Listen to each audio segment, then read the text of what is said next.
இன்றைக்கு தமிழகத்திலே நடக்கின்ற தேர்தல் தமிழகத்தை சுரண்டி பிழைத்துக் கொண்டிருக்கின்ற ஒரு குடும்பத்திற்கும் தமிழ்நாட்டுக்கும் நடக்கின்ற தேர்தல். இந்த தேர்தல் மூலமாக குடும்ப ஆட்சிக்கு முடிவு கட்டுகின்ற தேர்தல், வாரிசு அரசியலுக்கு முடிவு கட்டுகின்ற தேர்தல். இன்றைக்கு தமிழகத்திலே ஊழல் நிறைந்த ஆட்சி, மக்கள் விரோத ஆட்சி. இந்த ஆட்சியை அகற்ற வேண்டும் என்ற அடிப்படையில் இன்றைக்கு தேசிய ஜனநாயக கூட்டணி அமைக்கப்பட்டிருக்கின்றோம். அதிமுக கூட்டணிக்கு தலைமை தாங்கின்றது. மக்கள் விரோத ஆட்சியை அகற்றுவோம். அகற்றுவீங்களா? நல்லா சத்தமா சொல்லுங்க. பாரத பிரதமர் அவர்களுக்கு கேட்கும். ஏற்கனவே பொன்மனச்செம்மல் புரட்சி தலைவர் எம்ஜிஆர் அவர்கள் அனைத்து இந்திய அண்ணா திராவிட முன்னேற்ற கழகத்தை தொடங்குகின்ற பொழுது தீய சக்தி திமுக வேரோடு தமிழகத்திலே அழிக்கப்பட வேண்டும் என்ற அடிப்படையிலே அண்ணா திமுகவை தோற்றுவித்தார்.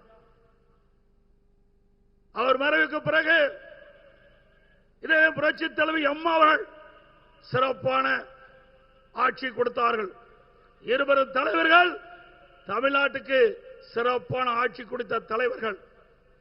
அதேபோல மாண்புமிகு பாரத பிரதமர் மோடி அவர்கள் இன்றைக்கு உலகம் முழுவதும் இருக்கின்ற தலைவர்கள் பாராட்டு பெறுகின்ற அளவிற்கு இந்திய நாட்டை உயர்த்தி பிடித்தவர் மரியாதைக்குரிய பாரத பிரதமர் நரேந்திர மோடி அவர்கள்.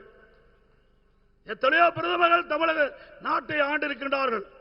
ஆனால் இந்திய நாட்டிற்கு பாரத பிரதமர் நரேந்திர மோடி அவர்கள் பதவி ஏற்ற பிறகு மிகப்பெரிய பெருமை கிடைக்கப்பெற செய்திருக்கின்றார்கள். அவருடைய உழைப்பு மெச்சத்தக்கது. இரவுகள் மாறாமல் இந்திய நாட்டுடைய வளர்ச்சிக்காக தன்னை அர்ப்பணித்துக் கொண்டு உழைத்துக் கொண்டிருக்கின்ற தலைவர் பாரத பிரதமர் நரேந்திர மோடி அவர்கள். அண்ணா திமுக, பாரத ஜனதா, பாட்டாளி மக்கள் கட்சி, அம்மா மக்கள் முன்னேற்ற கழகம் மற்றும் கட்சியோடு பல கட்சிகள் இணைந்து அற்புதமான கூட்டணி அமைத்திருக்கின்றோம். நம்முடைய கூட்டணி இயற்கையான கூட்டணி, வெற்றி கூட்டணி, அண்ணா திமுக கூட்டணி. திராவிட முன்னேற்ற கழகம் ஆட்சி பொறுப்பேற்று 5 ஆண்டுகள் ஆகின்றன. 5 ஆண்டு காலத்தில் திராவிட முன்னேற்ற கழகத்துடைய சாதனை 5 லட்சம் கோடி தமிழகத்திலே கடன் பெற்று இந்தியாவிலேயே கடன் வாங்குவதிலே முதல் மாநிலம் தமிழ்நாடு. அந்த சாதனை தான் இன்றைய முதலமைச்சர் படைத்திருக்கின்றார். 73 ஆண்டு காலம் பல கட்சிகள் தமிழ்நாட்டை ஆண்டிருக்கின்றன. 2021 வரை தமிழ்நாட்டுடைய கடன் அளவு 4,85,000 கோடி. 2021 2026 வரை திராவிட முன்னேற்ற ஆட்சி அவர்கள் வாங்கிய கடன் 5 லட்சம் கோடி. எந்த ஒரு பெரிய திட்டமும் இதுவரை கொண்டு வரப்படவில்லை. எனக்கு முன்னாலே பேசுவதில் குறிப்பிட்டதை போல தமிழ்நாடு வளர்ச்சி பெறுவதற்கு, தமிழ்நாட்டில் ஒரு பெரிய திட்டம் கொண்டு வருவதற்கு எந்த நடவடிக்கையும் எடுக்கப்படவில்லை. ஆனால் அதிமுக ஆட்சி இருக்கின்ற பொழுது மத்திய அரசோடு இணக்கமாக இருந்து தேவையான திட்டங்களை பெற்றோம், தேவையான நிதிகளை பெற்றோம். தமிழகம் ஏற்றம் பெற்றது. இந்தியாவிலேயே தமிழகம் முதன்மை மாநிலம் என்ற பெருமையை அதிமுக ஆட்சி அடைந்தோம். இன்றைக்கு மத்தியிலே பாரதிய ஜனதா ஆட்சி இருக்கின்ற பொழுது பாரத பிரதமரிடத்தில் வேண்டுகோள் வைத்தோம். அவருடைய வேண்டுகோளை ஏற்று கங்கை புனரமைப்பதை போல நம்முடைய காவிரி நதி ஜீவநதி, நடந்தாய்வாளி காவிரி இரு அவைகளுடைய கூட்டத்திலே மேதகு குடியரசுத் தலைவர் உரையிலே இடம்பெற செய்து இன்றைய தினம் 11,600 கோடி மத்திய அரசு இந்த திட்டத்திற்கு நிதி ஒதுக்கீடு செஞ்சிருக்கிறது. ஆனால் அந்த திட்டத்தை நிறைவேற்ற இன்றைய முதலமைச்சர் முயற்சி செய்யவில்லை, முடக்கி வைத்திருக்கின்றார். ஆனால் பேசுவது மத்திய அரசிலிருந்து எந்த திட்டம் வரவில்லை, எந்த நிதியும் கொடுக்கவில்லை, தமிழகத்தை மத்திய அரசு வஞ்சிக்கிறது என்று ஒரு அவதூறு பிரச்சாரத்தை பரப்பி வருகிறார். திரு ஸ்டாலின் அவர்களே, மத்தியிலே ஆளுகின்ற பாரதிய ஜனதா அரசாங்கம், மரியாதைக்குரிய பாரத பிரதமர் நரேந்திர மோடி அவர்கள் நமக்கு கொடுத்த வாக்குறுதியின் அடிப்படையிலே நடந்தாய்வாளி காவிரி திட்டத்திற்கு 11,600 கோடி ஒதுக்கி இருக்கின்றார். அதை ஏன் செயல்படவில்லை? இது கொடுக்கப்பட்டு விட்டது. ஸ்டாலின் திட்டத்தை நடத்த மறுக்கின்றார். இப்படிப்பட்ட ஆட்சி தேவையா? இன்றைக்கு கோயம்புத்தூர், திருப்பூர், நீலகிரி 23 சட்டமன்ற தொகுதி 2021ஆம் ஆண்டு நடைபெற்ற சட்டமன்ற பொது தேர்தல் இதே கூட்டணி அமைத்திருந்தோம். மக்களுடைய ஆதரவை பெற்றிருந்தோம். 23 இடத்தில் 17 இடங்களிலே வென்றோம். 23 இடத்தில் 17 சட்டமன்ற தொகுதி வென்ற கூட்டணி தேசிய ஜனநாயக கூட்டணி. இன்றைக்கும் அதே கூட்டணி அமைத்திருக்கிறோம். 23 சட்டமன்ற தொகுதியும் 100க்கு 100 வெற்றி பெறும் தேசிய ஜனநாயக கூட்டணி. அண்ணா திமுக தலைமை தாங்குகின்ற கூட்டணி 100க்கு 100 வெற்றி பெறும். அதுவும் கோவை மாவட்டம் இன்றைக்கு அண்ணா திமுக கோட்டை 10 இடம். 2021 10 இடம். 10 இடத்திலும் அண்ணா திமுக நம்முடைய கூட்டணி வெற்றி பெற்று ஒரு இடம் கூட திமுகவுக்கு கிடைக்கவில்லை. அவர்கள் ஆட்சியில் இருந்திருக்கலாம், ஆனால் இங்கே ஆட்சி செய்தது நம்முடைய கூட்டணி. அதே போல நடைபெற்ற சட்டமன்ற பொது தேர்தல் 234 இடங்கள். அதிலே அண்ணா திமுக தலைமையில் அமைக்கப்பட்ட தேசிய ஜனநாயக கூட்டணி 210 இடங்களிலே வெல்லும் வெல்லும்.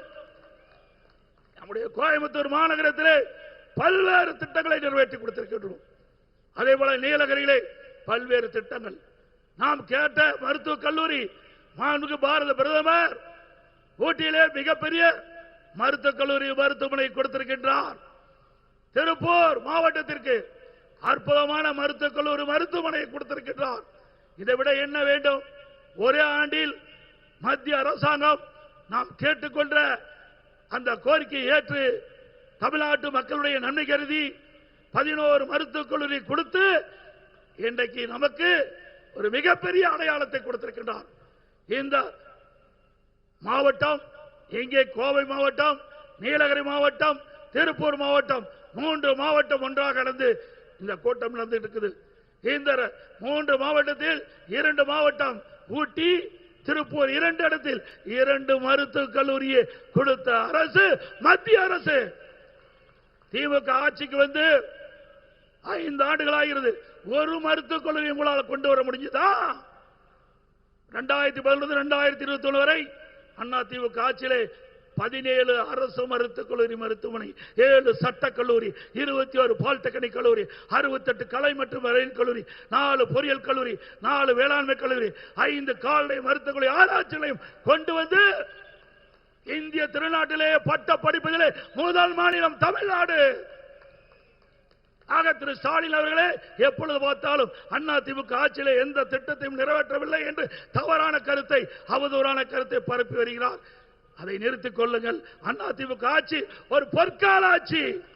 அமைக்கப்படுகின்ற கூட்டணி வலிமையான கூட்டணி. மத்தியிலே பாரத பிரதமர் அவர்கள் இந்த தமிழகம் மட்டுமல்ல, இந்திய நாட்டில் அனைத்து மாநிலத்துடைய வளர்ச்சியை இன்றைக்கு அவருடைய தலைமையிலே பார்க்கின்றோம். கோவை விமான நிலையம் நாங்கள் இருக்கின்ற போல நிலத்தை கொடுத்தோம். இன்று வரை நிலத்தை மத்திய அரசுக்கு முழுமையாக ஒப்படைக்காத காரணத்தினால் விமான நிலையம் இன்னும் முழுமை பெறவில்லை. ஆக திராவிட முன்னேற்ற கழகம் எப்பொழுதெல்லாம் ஆட்சிக்கு வருதோ அப்பொழுதெல்லாம் ஊழல் நிறைந்த ஆட்சியாக இருக்கும், மக்களோட ஆட்சியாக இருக்கும். இன்றைய தினம் போதைப் பொருள் விற்பனை, எங்கே பார்த்தாலும் போதைப் பொருள் விற்பனை. கஞ்சா விற்காத இடமே இல்லை. இதனால சிறுமிகள் பாதிக்கிறாங்க, பெண்கள் பாதிக்கிறாங்க, பாட்டியம்மா கூட பாதிக்கிறாங்க. அப்படிப்பட்ட அவல ஆட்சி தேவையா?